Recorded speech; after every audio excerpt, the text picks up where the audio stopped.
everyone, and welcome back to Biblio Born books. I'm Didi, and for today's video I'm doing a wrap up of my Kindle Unlimited reads from January, which is pretty late, I know, but so first of all, let me start with saying Kindle Unlimited is a kind of subscription by Amazon for about $9.95 a month. So if you convert it to South African rands, it's about 150 more or less. And it basically gives you unlimited reads almost for the whole month. So you'll be like, you can get 10 books at a time on your shelf. You can read those books, finish with them, and then return them and get 10 back. Return those, get 10 back. So it's like you can read 50, just keep going to however much you can read a month, as long as you can only have 10 at a time on your shelf. So that's really where I am consuming most of my romance, and it's super helpful. And so I'm going to share with you some of what I read last month. So the first book I have for you is called The Royal Rogue, which by Karina Halle, which is the fourth book in her The Nordic Royals series, and it follows several different monarchs from Norway, from Denmark, from Sweden. And this one follows Princess Stella, who is basically the spare heir. She's the youngest sister of the King of Denmark, and she is a single mother. She's divorced, which in those circles and in that country is looked down upon, and she's kind of ostracized, and you know the media writes about her quite terribly.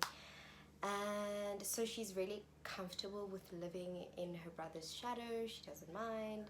The only time she steps in, really does royal duties, is when he maybe asks or he's away and out of the country. So in this instance, we find her acting as regent when her brother goes on holiday with his wife and family.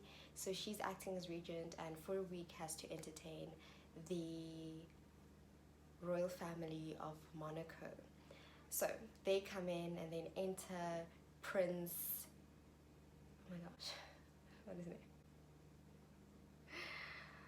Orlando, that's his name. I read this, yeah. Anyway, so his name is Prince Orlando, and he is going to be, his father's still alive, so but he will eventually head Denmark. Anyway, so the instant they meet, they kind of had this connection, this understanding of each other and the burden of the crown. And there's a lot of banter, there's a lot of him mocking her, and she being very irritated at it because he's getting under her skin, but there's also some flirtation. So this keeps going, and it culminates in a steamy encounter in a bathroom, and they carry on doing that for the week, you know. And so then he leaves, they carry on with their lives. Then eventually, a few weeks later, she finds out she is pregnant. This is not a spoiler. It is a unexpected pregnancy romance. So that happens, and then she tells him that, you know, you're going to be the father of my child, and they decide to co-parent. We see if maybe they get into possibly more than co-parenting. I didn't really enjoy it as much as I thought it would be. There wasn't a lot of sparky moments. I think like at the beginning, you know, in the throes of their passion, it was pretty good.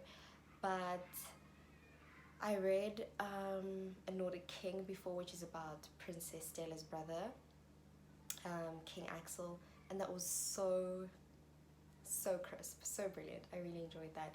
So I just thought that I had that expectation in mind, I guess, so this kind of just went shy of that. And also there's a conflict at the end that I didn't appreciate. I just didn't think that it was a good enough reason to in any way like affect their relationships. I mean, you want to see the characters struggle with decisions they've made in their past and how it affects them now, but it was just a plot device that didn't work for me. Anyway, the second book is a dark romance So just trigger warnings here for, well, sexual slavery and some very dark themes. And it's called Enthralled by Giana, and it follows Cosima, who is an 18-year-old. She just turned 18 and she lives in Naples with her family.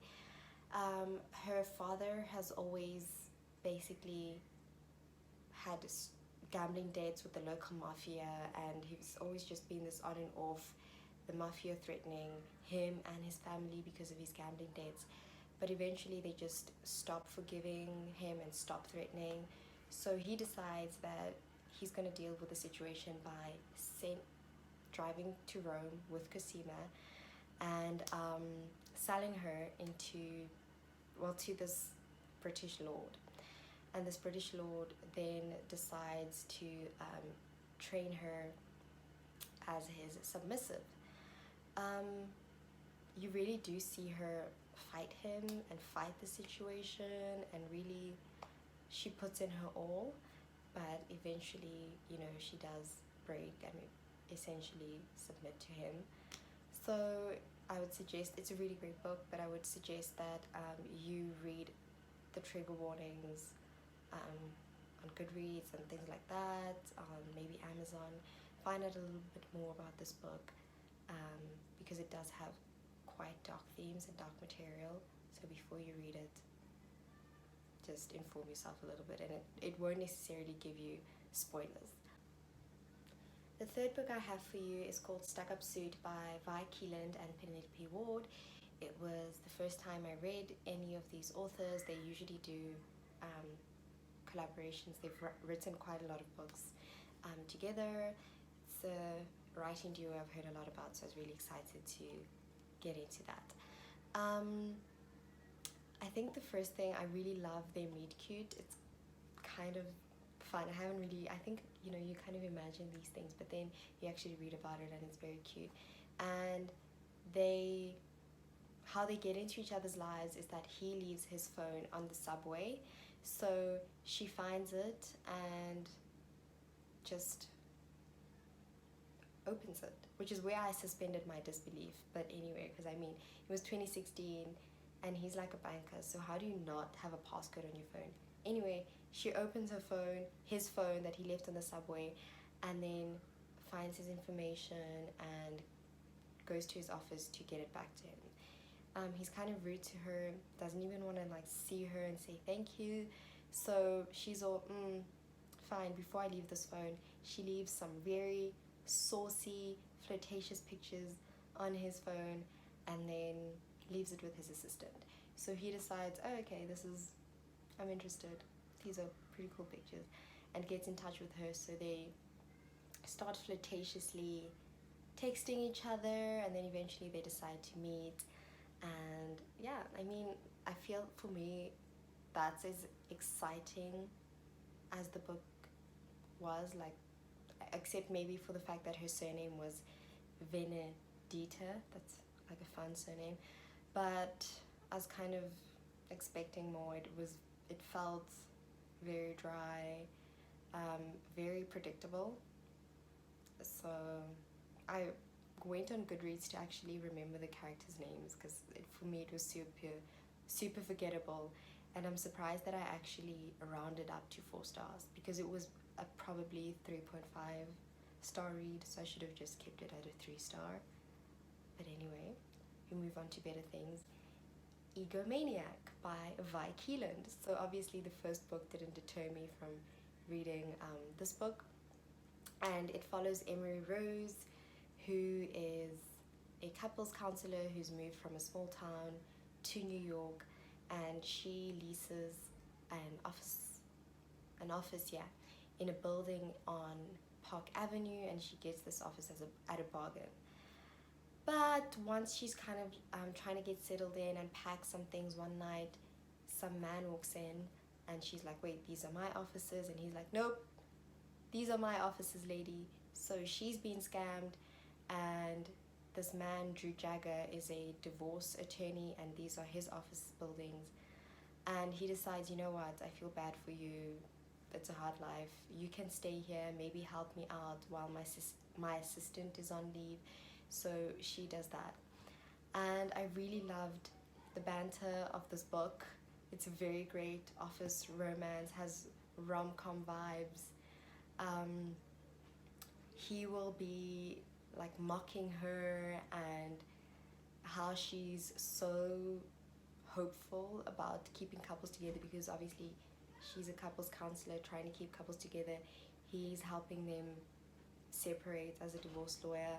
She'll write like cute inspirational quotes on her office door, and he'll come and change them, and it was super, super great.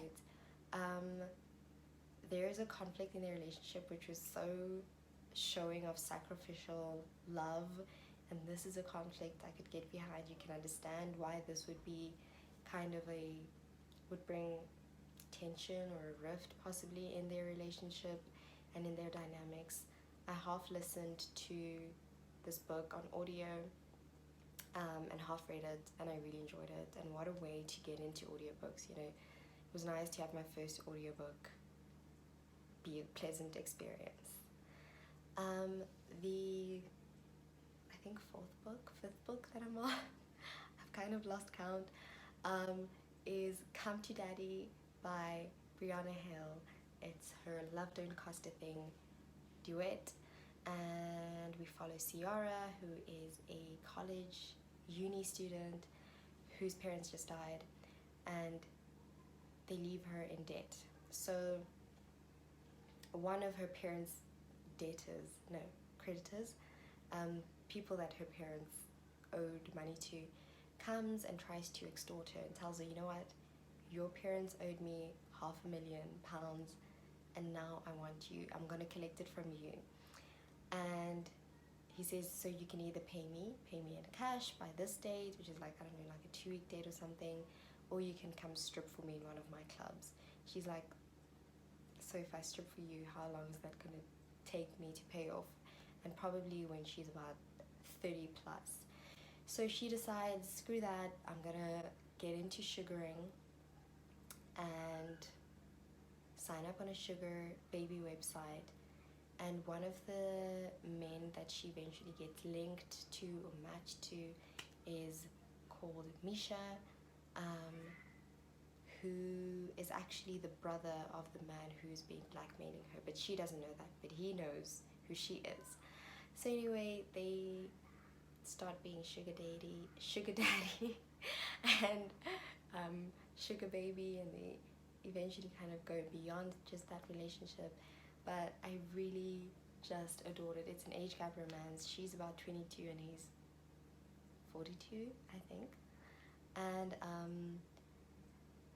you get to know the sugaring world, and it was so intriguing, and there's just so many interesting details about the sugar baby world, how sugar babies identify sugar daddies, because they're different types of sugar daddies, and how to value yourself as a sugar baby and know your worth, and just the support groups that there are, and the advice that other sugar babies give to each other. It was super, I loved it. It was so interesting. The final book I have for you is by one of my favorite authors, Penelope Douglas. It's called Corrupt by Penelope Douglas, and it's her Devil's Night series, and it's the first one. Again, one of the more darker romances that I've read. It follows Rika, who is in love with her and has basically worshipped her boyfriend's older brother. And he just will never deign to acknowledge her ever. And you get to know that part of the reason is because he believes that she's the reason that his 3 best friends, Kai, Maury, Damon Torrance, and Will Grayson III, that they got sent to prison and have been in prison for the last 3 years. So eventually she breaks up with her boyfriend and moves to another city for university, and obviously Michael is there, the guy that she worships, and he decides, well, isn't this an opportunity for us to get our vengeance on her? And it's some dark, perverse retribution. so be aware of that. And that's what I have for you. So I really hope that you guys will let me know if there are any of these books that you've read, what you thought of them, if there are more books by these authors that I should check out, and let me know if there's anything that I should add to my February TBR for Kindle Unlimited. Thank you so much for watching. As always, pick up a read and Biblio On.